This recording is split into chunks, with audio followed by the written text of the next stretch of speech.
Welcome to Pimpy's Investment Chat, where we keep investment talk simple. And here's your host, Pimpy. What is going on out there, peeps? All right, so many of you guys have bugged me to look at this guy's video. What is it, the Breitling report? And I said, well, send me one, let me hear it, and let's see what we could do. What's the big deal? Because you guys want me to do an interview with this guy. I don't think this guy's going to want to do an interview with me.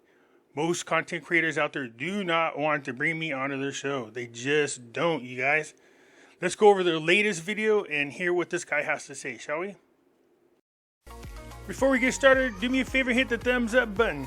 If you're not a subscriber, please do so, because when you do, it helps out the channel, and I certainly do appreciate it. If you're thinking about buying gold and silver, head on over to our friends at Miles Franklin. The link will be down below in the description. When you make your purchase, make sure you use promo code Pimpy, P-I-M-P-Y, and they'll take care of you. If you have any additional questions, you can reach us over here at this phone number or over here at this particular email. For all orders over $10,000, reach out by email and we'll make sure that you get a great deal. So come on over to Miles Franklin and add to your precious metal inventory. Before we get into this, I just want to say that it's very important that the person you're listening to actually does the research, okay? Or else you can be misled or misinformed. So you got to be careful about that, is all I'm saying. Let's go, shall we? Over to him and unleash the Tony on you. Real quick, expression of appreciation to everyone. As you're well aware, I've jumped into the AI world and I'm helping people with that part of it. And I've had a lot of support from everybody in our gang out there. Thank you. Thank you. I really do love sharing this stuff with you. All right, I'm going to get out of the way because I know Tony's got some cool stuff. It's all yours, bro. Thank you, Bob. Thanks, everybody, for having patience with us. So today's audio is on the lot, 100% completely. We're going to go everything you can possibly go over with the LOP and all the scenarios and all that stuff. So a real quick apology, guys. One of the things that I don't do correctly on my podcast is I don't use meta tags. So if you were to type in on YouTube, you know, the LOP or whatever, technically there should have been 5 or 6 audios that I put up already. It would go to that. But I'm not trying to build a massive crowd. I'm trying to, I cast the net out, and the people that want to know why I invest in the Rocky Dinar and my thinking behind it, hey, welcome to the club. That's it. I'm not trying to promote it. Never sold it. Not going to sell it. So it is what it is. But so let's go through this. All right. So today's going to be a little bit different because I want to propose. I keep telling you guys how phenomenal AI is. And so that's what we're going to do. We're going to use AI. One of the things that's interesting is that a lot of people keep asking me, where do you get the authority from? Where does this information come from? So I'm going to put up these questions that I put up, and I use ChatGPT, and I use Perplexity. Now, before we get going, this guy's getting his answers from ChatGPT and Perplexity. Is that what they're called? You guys got to be careful with that because it doesn't always give you accurate information. That's why it's very important. What he should have done was use those programs, I guess, and then go ahead and go to where the information is referenced to and then actually read it because it's not 100% accurate. So just be careful. As a matter of fact, you can see tons of articles out there about the inaccuracies on some information. Look, AI is only as good as the number of reports that are out there on the internet. So if you have a group of people that are saying all the same wrong thing, then it's going to give you the wrong answer. We're going to use all this information, all the stuff I already know, by the way, and already thoroughly analyzed how all this stuff works long before AI, long before I even got into Rocky Dinar. But nothing's changed. The information hasn't changed. But how do you know? Where does that authority come from? How does it work? Ask Pimpy. So let's go through this. And, you have these people out there saying it's going to LOP and what's going to happen. Or you guys, first of all, there's nothing wrong with these guys saying that. They have their opinions. Be warned. It's not from authority. It's not coming from authority.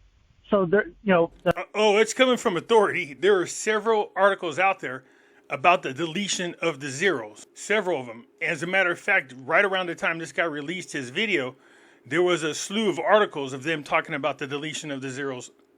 The latest and greatest information that's coming out from, I shouldn't say information, talks that are coming out that it's going to LOP. The people who are sending me emails, like, well, where's this person? What is there an article out there? Is there, what is he using for information to come up with that? And I'm like, oh, well, there is none. It's just this person. See, when you hear people talk like this, you can tell they absolutely are clueless. We know that Iraq has been talking about the study for the deletion of the zeros, talking about removing the zeros. Recently, we saw Al-Sidani talking about changing the exchange rate so that it's 1.32 dinars for every dollar. That is a lop. Person's just saying this. Well, that's an indicator right there. All right, that's not good. It's not a sin, but it's not good. I mean, if you're serious about your investment, empirical data, you want information. You're not interested in do not put anybody up on a pedestal. Don't do it. No matter how good it sounds, do not do it. So I asked Perplexity and ChatGPT, and it came up with the pretty much the same analysis. So I'm going to go through that information here real quick with the countries that have lopped. Whoa, is this guy going to use, ChatGPT or AI against Pimpy? This ought to be interesting. All right, so bear with me, ladies and gentlemen. Ghana redenominated its currency in 2007 to introduce the new Ghanaian currency, removing 4 zeros from the old currency. So countries do remove zeros from their currencies. It's a lot. That's where that's coming from. Zimbabwe. See, at least we agree that when you remove the zeros off the currency, not the exchange, but the currency, that's a lop. Faced with one of the most severe cases of hyperinflation in history. Zimbabwe has redenominated its currency multiple times since 2006, with the most significant redenomination occurring in 2009 when 12 zeros were removed. Underline the word hyperinflation. Brazil experienced multiple redenominations between 1960 and 1990 due to the hyperinflation. The most recent was in 1991, the real replaced the old real. Turkey redenominated. We've been talking about that since the beginning. Turkey redenominated its currency in 2005 by introducing the new Turkish lira, removing 6 zeros from the old lira. Venezuela has undergone several redenominations, with the most recent in 2018 and then again in 2021, removing 5, then 6 zeros, respectively, to introduce the sovereign Bolivia and then the digital currency. Russia, after the fall of the Soviet Union, Russia redenominated its currency in 1998, removing 3 zeros. Belarus redenominated its currency twice, first in 2000 and again in 2016, removing a total of 8 zeros due to hyperinflation. Argentina has a history of currency redenomination, with the most recent significant change in 1992. They replaced it with the peso, and now they're replacing it with the dollar. Start to get smart, Argentina. Love it. Absolutely love it. Poland redenominated its currency in 1995, removing 4 zeros to simplify transactions. Indonesia has been discussing currency redenomination to simplify its complex currency system, though as of the last update, the significant redenomination had not yet been implemented. Iran announced plans to redenominate its currency, the rial, to the Taman. I hope I'm saying that right. It's Toman, removing 4 zeros, with the change expected to be phased in over several years starting in 2020. Nigeria proposed currency redenomination plans in the past to enhance its efficiency of its currency system, although significant changes have faced delays. So here's the thing, you guys. There's a common theme here, and this is where people that I know people that are smart, right? People that are economists and that get this wrong. Because the underlying definition here is hyperinflation. They're economists and don't get this right, you're talking to the wrong people. And then how do people fight it? They fight it by removing the zeros. Nothing wrong with that. Okay, so when a country experiences hyperinflation, normally what happens is the zeros are added. So both times are redenominated. Whether you add zeros or remove zeros, that's a redenomination. Countries fight hyperinflation by adding zeros because their regular currency value is so low, it takes too many of their dollars to pay for items, so they're forced to add zeros to it. But it's hyperinflation. So people will point out, it's like, incorrectly, it's like, well, look at Iraq. It used to be, their currency value used to be, $1.25, $2.75, $2.50, and at the top it was 3 something. That was when they were Saddam Hussein was messing with the currency, and back in the day using the Swiss dinars. In other words, he was cheating. All right. So the best analysis that I've read out there is that it was actually worth at its height about $2.25 to the U.S. dollar, around there. All right. So here's the thing, you guys. Look at Turkey. Look at all these countries. They had a customer problem. Now, Turkey got out of their problem. They lopped their currency. They did, but that's not what fixed their problem. The problem that is they became more and more part of the European Union, and then they started being. Turkey is Russia's Mexico. Where do they get all their cheap labor? Where does their clothes come from? It comes from Turkey. That's how they solved those problems. All right, they got more customers. So Iraq has never had a customer problem. That's the whole point. That's where you find the hidden value in this investment. It's not hyperinflation based on the market. There is inflation, but it's policy-based inflation. No. No. This ain't based on policy. This is 1978. But if you get up to here to 1991, when the U.S. went into Iraq for the first time, look at that, 180% inflation. Then it dropped down to 83%. Back up into 200%, then all the way up here to 448%. Then it was up here to 387. So they experienced hyperinflation, especially during the war, because they're so busy fighting. All the infrastructure is being destroyed. There's not a lot of producing going on. You're too busy fighting. So they had hyperinflation. So this isn't policy driven. They had hyperinflation. A big part of that was the embargo. So a country may add zeros to its currency through a process called a redenomination, which involves changing the face value of the banknotes and coins without altering the actual value or purchasing power of the currency. I said 1,000,000 times, even though somebody out there thinks it's different. This simplifies transactions that can boost confidence in a currency, especially during periods of hyperinflation. However, it is not a standalone solution to addressing deeper economic problems and should be a part of a broader strategy that fosters stability, growth, and confidence long term. If you guys remember, Dr. Shabibi did not want to add the zeros. Dr. Shabibi did not think it was necessary for Iraq to add zeros to its currency because he believed that such a move would not address the underlying economic issues facing the country.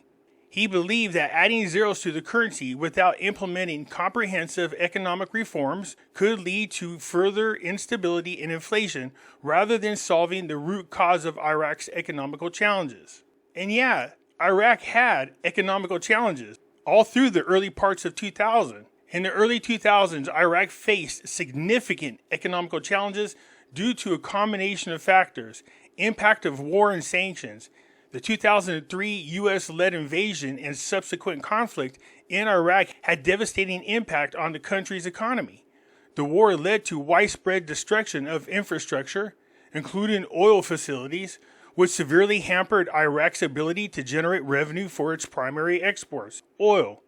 Additionally, years of international sanctions prior to the invasion had already weakened the economy. So this guy's saying it's policy. It's not policy. They were struggling from years of war and conflict. Foreign debt burden. Iraq had accumulated a substantial amount of foreign debt, estimated to be between $42 and $78 billion, when $1 billion was a lot of money. The debt burden was a significant challenge for the country, and it limited its ability to invest in rebuilding its economy and infrastructure. Lack of investment in economic mismanagement. Despite efforts by the coalition and provisional authorities to modernize Iraq's economy through privatization and debt reduction, There were challenges related to attracting foreign investment, economic mismanagement, insurgency activities, and outdated technology in the oil sector also hindered economic growth. Oil sector dependency. Iraq's heavy reliance on oil exports for revenue made its economy vulnerable to fluctuations in global oil prices. We've seen that in 2020. They damn near went bankrupt because of it. They had to devalue their currency in order to keep from going bankrupt. The need for infrastructure upgrades in the oil processing, pipelines, and export sectors further complicated efforts to maximize revenues from oil production. That's the changes we see that al-Sudani is making. He's changing, he's upgrading, he's building the infrastructure. Regulatory impediments. Foreign investors interested in Iraq face difficulties acquiring land for projects and navigating regulatory obstacles, which hindered broader economic development and growth. So I guess ChatGPT did tell him that. It's 100% policy-based inflation. So you had this currency Does that look like it was 100% policy-based? Or was there something, a little bit more different, like wars and conflict? was worth a lot of money compared to the U.S. dollar. And what was their number one export? Energy. And then war came along. And then, you had war inflation. But did Iraq's customer base change? No. Did their oil producing output change? No, it went up. No, that's not true. So he got it right. Inflation came during the war. Oil production in the 1990s. So there was 514,000 barrels per day in 1990. Between 1991 and 1997, there's no data. They had embargoes. The production was really low. The embargo on Iraq's oil lasted from 1990 to 1996. That's why you don't see no data here. By 1998, it went up to 620,000 barrels per day. 1999, 795,000 barrels per day. Then we get into the 2000s, and here we go again. It drops back down. Because shortly after this, we went in a second time after they invaded Kuwait. So 450,000 barrels per day. 2001 was 481,000 barrels per day. 2002, 655,000 barrels per day. And then from 2003 to 2006, there's no data. So no, their production didn't go up. Every time they try to recoup, a new conflict happened, and they end up with low production numbers. And that's where you're going to find the value. If you understand that, that's where the value is coming from. That's it. That's it, ladies and gentlemen. So let's compare these countries with Iraq and what actually happened to Iraq and the strategies. When I first started talking about Iraqi dinar, and actually the biggest critics of me and how they came after me and stuff like that, and it has to do with what we're talking about today. All right. So if you look at the way that I analyze Iraqi dinar, all right, you have these currencies that have a lot of zeros behind it. Going back and comparing with these other countries that lopped, Iraq is a completely different case. They don't have a market problem. They don't have a customer problem. That's one. No, they don't, but they did, and that's what caused the devaluing of their currency. Not to mention the embargo. They couldn't do business with nobody, including oil. It crushed their economy. Where's the inflation coming from? It's coming from policy. Okay. No, this guy's wrong. Come on, man. Go back to your chat GBT. Doesn't it tell you about these? We had embargoes. We had conflict in the early 90s and in the early 2000s. They had sanctions. Outside investors wouldn't touch them with a 10-foot pole. They had infrastructure issues from the conflict. Not to mention they needed it updated. All these are contributing factors to the inflation. So, how can they add value to the currency? It's all going to be based on policy. 100% policy. That's why he said the authority comes from the Parliament, the Ministry of Planning, the Ministry of Finance, and the Central Bank of Iraq. Guys, they don't need any more customers. To add value to their currency, they don't need to do anything else. So you have to watch the policy. The policy. What are you talking about, dude? One of the biggest struggles that Iraq has is the fact that 95% of their budget relies on oil sales, and there's fluctuations in oil prices that Iraq is vulnerable to. If the oil prices go too low, it kills their entire economy. Right now, they're thriving because oil prices are up. But if the price of oil per barrel drops, they're screwed. This is the inflation I showed you this a little while ago. So this is hyperinflation. Look at this. So don't tell me they didn't have hyperinflation. They did, but that's not when the currency changed. It changed in 2003 when they redenominated. So here it is in 2003. It's still at 33.62%. And that's when they redenominated and they added zeros to the currency. Dr. Shabibi was against this. They had other problems to deal with, but they still added a zero. And that's nowhere as high as it was before. Iraq added zeros to its currency due to hyperinflation and economic instability. This decision was made to cope with the devaluation of the Iraqi dinar caused by rapid inflation. By adding zeros to the currency, the government aimed to simplify transactions and accounting processes in a situation where prices were rising rapidly. However, over time, the additional zeros to the currency led to practical difficulties in daily transactions. Dealing with large numbers became cumbersome, and there were concerns about the psychological impact on having such high denominations on the currency. As a result, there have been discussions and plans to remove the zeros from the Iraqi dinar. The process of removing the zeros from the currency involves revaluing the currency by reducing the nominal value of the banknotes in circulation. Understand, when they're talking about the nominal value, is just the face note value. Like when you have a $100 bill, the nominal value of the $100 bill is 100. This is typically done through a monetary reform program initiated by the central bank or government. The aim is to simplify transactions, restore confidence in the currency, and stabilize the economy. In Iraq's case, the decision to remove the zeros from the dinar is part of a broader effort to strengthen the country's economy, attract investments, and improve financial stability. By streamlining the currency and making it more manageable, Iraq hopes to create a more conducive environment for economic growth and development. I don't think this guy is using the AI properly. All right, it's not Market Watch. If you were to go to Argentina, guess what? It's Market Watch.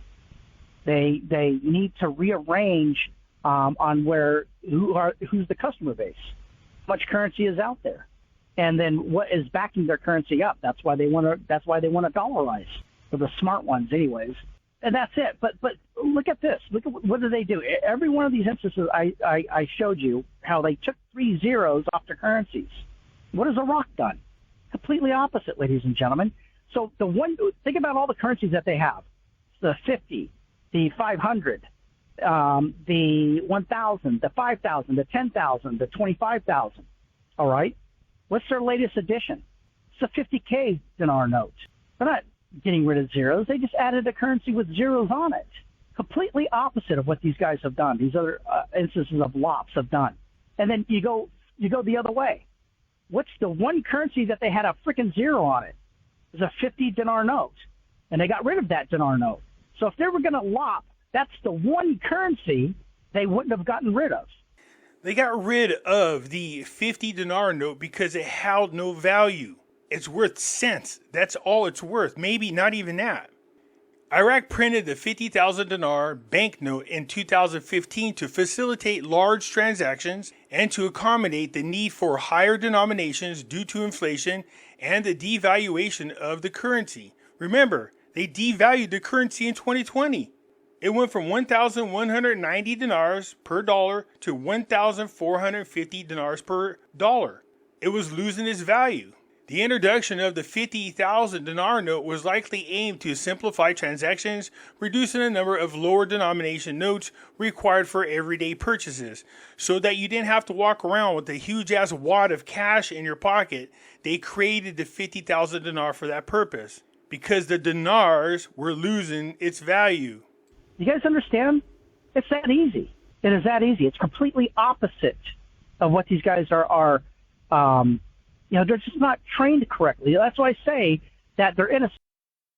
They're not trained correctly. Oh, okay. This is a guy using Chat GPT or whatever the hell it's called and some other one to get his answers, and the answers are wrong. Come on, man. Seriously? Do the research so you don't look so ridiculous. It's almost as if he's implying that Iraq is adding the zeros because their currency is so valuable, is what it's almost like that's what he's implying. They probably really do believe that there's going to be this lop and all that stuff, but it's completely opposite of where it's going. No, the currency is gaining value now. In 2020, they devalued it 1,450 dinars per dollar.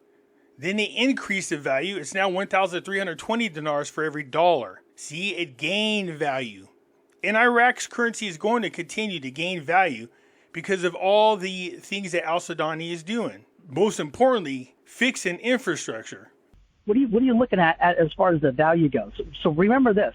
There's a couple of things that you guys need to understand. There's a couple of strategies that I talked about. My God, this is like 8-9 years ago. And probably the biggest critics I got was from asking people, it's like, hey, look, if we don't know what dinars they're going to keep, and this is before they got rid of any dinar at all. Remember, they got rid of the 50 dinar note, right? This is before that. My explanation was, if we don't know, it's not what we know, it's what we don't know. So if we're looking at, if you have a if you don't know, apparently you got to go to Chat GPT. line that's you have the word lop, and then on one you have a line right down the middle, right in the middle of the O, right? On one side, it's all these countries that hyperinflation, they got rid of the zeros, and then what's on the other side? What's on the other side of that? How do you manage a currency that has zeros on it, but it's not hyperinflation, and it's actually stable? It's not going way up and way down all the time. No, the Iraqi dinar is stabilizing, and because of that, there's no need for the zeros any longer. That's why they're talking about doing the lop, or the deletion of the zeros. So yeah, like I said, you guys, you can't always trust the AI. It's not always accurate. And if this guy's getting his information from the AI, you can clearly see it's wrong. That, or he's not interpreting the information right. But like he said, it's not his fault. He's just not trained. People think that stable currency has to do with its value. No, stable currency has to do with its, or a value compared to the U.S. dollar. No, it has to do whether it's going up and down all the time. We're not talking about little movements. All currencies go up and down. We're talking about major movement. One day it's sick, and the other day it's super healthy. Next day it's sick. And so Iraq has, compared to the U.S. dollar, has a stable currency. Did he really just compare the Iraqi dinar stability to the U.S. dollar? Good Lord, you guys, where'd you find this guy at? We know that the Iraqi dinar had issues. This is 2024. In 2020, they devalued their currency. They're just now stabilizing it. You might not like the rate, but it has a stable currency. These other currencies were just diving. And to stop them from diving even more, they reduced the zeros. And it didn't work, by the way. Turkey got out of its inflation problem by doing what they needed to do correctly, which is get more customers. They wanted to be more and more part of the EU. They wanted to, and they got Russia. That's how they got out of it. The lop didn't end up not helping anything. Like Dr. Shabibi said, it doesn't do no good to add zeros, delete zeros if you don't address the underlying issue in the first place. Iraq needed major economic reform, which they're doing, banking reform, which they're doing, fixing their infrastructure, which they're doing, modernizing their equipment, which they're doing. But these all contributed to the issue that Iraq had. So it's not about getting more customers. It's no good to get more customers if you don't change the underlying issues. So you guys see the difference? But my point is, with the currency denominations of the Iraqi dinar, I told people, there was two reasons I told people. It's like, you need to diversify. If you don't know what's going to happen with the dinar with the zeros, you needed to get dinar that doesn't have as many zeros behind it and start averaging it out. And that was a strategy based on if something came along and they got rid of. What the hell is this guy talking about? The 3 zeros. That was the strategy. That's how you looked at it. Very simple, right? No. I had people come after me like, you're just trying to sell more to bullshit. I never made any money selling anything to anybody. The Iraqi dinar, I don't sell dinar. I told everybody that I wouldn't, and I'm not going to. The other thing is that tax strategy. All right? When you diversify like that, you cash in smaller notes, and your tax obligations are smaller. In other words, you can if the value keeps going up, you can go exchange a little. And then, so it was a tax strategy on the different types of denominations that you have. Also, so you can exchange, you can just trickle in. And again, what are you doing? You're hedging your tax obligations. So that was the two reasons I talked about having different denominations. And you had the idiot crowd going after. It's like, well, that's, he's trying to sell more. It has nothing to do with that, you guys. I'm trying to give people a true analysis on how this stuff works, how to think about it. Man, if this is true analysis, I'd be concerned, you guys. Strategy and what I look at might not be good for you, but how do we have a conversation about this? How do we talk about this? How do we look at it? How do we calculate things? How do we create benchmarks? And that's the only reason I have my audio up, is to do that, is to just talk about this stuff. I'm not here to predict. I'm not here to tell people what to do. Never have and never will. I just have a certain way to look at how this stuff works the correct way, because it's based on analysis, based on real information that you can take to a court of law. Oh my God. Based on information that is so sound, you can take it into a court of law. That's what he's telling you. And by the way, just because you have the right information doesn't mean you're going to make the right decision, but the information that I have is correct. No, it's not.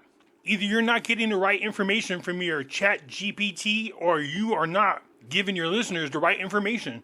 So far, damn near everything you said is wrong. That's the point. So, you guys, what did they do? They did completely opposite. Iraq right now, today, is doing completely opposite. They put a note out there that has 3 zeros on it, the 50K note. That's more than that, but you guys understand the principle. And what do? They got rid of the one note that only had 1 zero on it, the 50 dinar note. So it's completely opposite what these guys are saying. Not only that, but the inflation that Iraq is in is completely opposite of these examples that I gave you guys. 100%. Yes, their inflation levels have flattened out. Therefore, they keep talking about removing the zeros from the currency because inflation is under control. The reason why they got rid of the 50 dinar is because it wasn't worth a crap. So if they do decide that they're going to manage inflation by getting rid of the zeros and stuff like that, if you're diversified, like we talked about, it's not as scary, is it? Now the wisdom of what I said starts to come back, and yeah, I'm bragging about myself. Don't brag about yourself. But you start to see what it is that I'm talking about, what I'm looking at, and also your tax obligations. Diversifying your denominations and on what type of denominations that you have, you can also use that as a tax strategy. That's all. The only reason I brought it all up.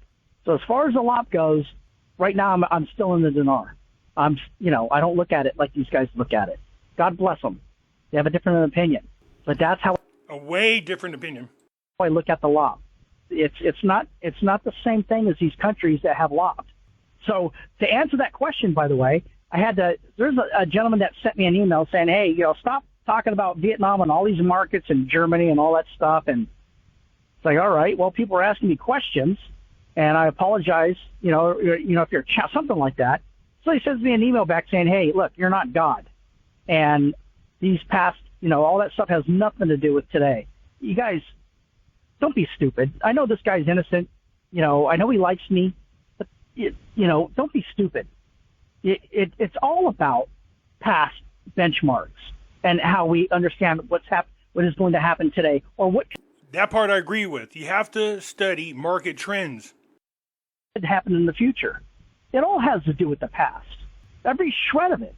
That's your evidence. That's your evidence. So that question that I asked on the AI, just to be thorough, was, what was all the countries that have lopped their currency, got rid of the 3 zeros in the last 60 years. Now, there's other countries that redenominated after a war and all that stuff, and it's a different category than a lop, even though they might have gotten rid of the 3 zeros. But we don't need to get into that. All right, the next question. This is another guy that has no idea what a lop is. A lop is the same thing as deleting the zeros, removing the zeros, reducing the zeros off the face of your currency. I asked AI was, why analyze past currencies? The past currency change. Why analyzing past currency change is important for forecasting future trends. Very simple, you guys. It wrote a lot. All right, it put out there a lot, and I'm just going to read the titles for them. Currency fluctuate constantly. Identifying drivers of currency movement, and that's what we're looking at. The currency movement for these countries that have lopped. Hyperinflation. Why? Lack of customers. So what they print more currency so people out there can have it ends up causing a hyperinflation. That's what it is. It's their economy shit. So that's number 2. Identifying drivers of currency movements. Iraq's policy. Assessing currency valuation. All right. What are they using? What's their economy look like? Even though it kind of has to do with the number 2 question, but assessing currency valuation. Historical data can be used to evaluate whether the currency is over or undervalued compared to long-term fair value as measured by metrics like purchasing power and parity. And that's all great. But the reality is, how do we know that where you're finding the value with the Iraqi dinar, how much oil was Iraq producing before the wars, before their currency was good? All right? It was in the $2 range. How much oil were they producing? What was the world's population? What was Iraq's population? Now compare that today. How much oil is Iraq producing? Can you find that information? Can you by yourself find that information? And then, what is their customer base? And then you'll see there's a hidden value. How can it be worth $2.27 around that range back in those days, and today it's a tenth of a penny? They have more customers. They're producing more oil. That's where you're going to find the value. And then you're going to ask, well, why? How? Well, when Iraq gets hit with embargoes and they're not even allowed to move their oil for years, what do you think that's going to do to their economy? Especially since they rely on oil sales for 90% of their budget. How do you suppose that's going to affect their economy? When Dr. Shabibi said he wasn't in favor of adding zeros because inflation was pretty much under control, but until you address the underlying issues, it isn't going to help. If Iraq all they needed was customers, then why the hell are they doing reform? Reforming the banks, reforming their economy, rebuilding infrastructure. Is it doing that? If these other countries, they're in a desperate attempt to save their economy, they're getting rid of these 3 zeros. Why did Iraq add 3 zeros? That's one. And then how are they going to, can they add value to their currency? Oh my God, I was right. He's literally implying that the adding of the zeros was to make Iraq's currency stronger. That's what he's doing. Wow, man. So number 3, assessing currency valuation. 4, forecasting currency trends. And, it all lines up together. But analyzing the past exchange rate cycles, the factors behind that allows economists and investors, and that's you and me, to make more informed predictions about the future. And that's all I did. Yeah, don't ask AI, obviously. Look, we already know what they are. Embargoes, sanctions, conflicts, damaged infrastructure, outdated equipment, lack of outside investors, government corruption.